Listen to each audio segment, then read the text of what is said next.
തദ്ദേശ തെരഞ്ഞെടുപ്പിൽ കനത്ത തിരിച്ചടി നേരിട്ട ഇടതുപക്ഷ ജനാധിപത്യ മുന്നണി പുറത്തിറക്കിയ പ്രതികരണങ്ങൾ കേരള രാഷ്ട്രീയത്തിൽ വലിയ ചർച്ചാവിഷയമായിരിക്കുകയാണ്.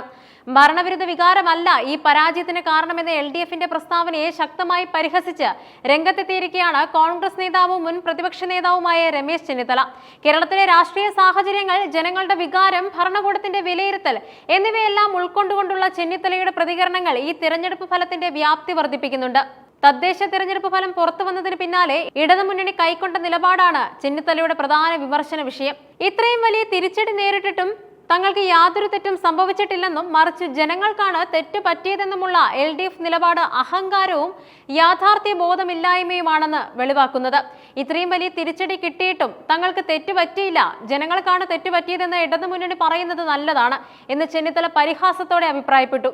മാത്രമല്ല, ഈ നിലപാട് അവർ തുടർന്നും സ്വീകരിക്കണമെന്നാണ് താൻ ആഗ്രഹിക്കുന്നതെന്നും അദ്ദേഹം കൂട്ടിച്ചേർത്തു. ഈ പ്രതികരണത്തിന് പിന്നിൽ വ്യക്തമായ രാഷ്ട്രീയ തന്ത്രമുണ്ട്. ഒരു മുന്നണി കനത്ത പരാജയം ഏറ്റുവാങ്ങുമ്പോൾ സ്വയം വിമർശനം നടത്താതെ മറ്റുള്ളവരുടെ മേൽ കുറ്റം ചുമത്തുന്നത് രാഷ്ട്രീയമായി ദോഷം ചെയ്യുമെന്ന വിലയിരുത്തലാണ് ചെന്നിത്തല പങ്കുവെക്കുന്നത്. ഇത്രയും വലിയ പരാജയത്തിന് ശേഷവും ഒരു സ്വയം വിമർശനം പോലും നടത്താൻ CPIM തയ്യാറാകാത്തതിനെ കുറിച്ച് ജനങ്ങൾ ചിന്തിക്കണമെന്നും ചെന്നിത്തല ആവശ്യപ്പെട്ടു.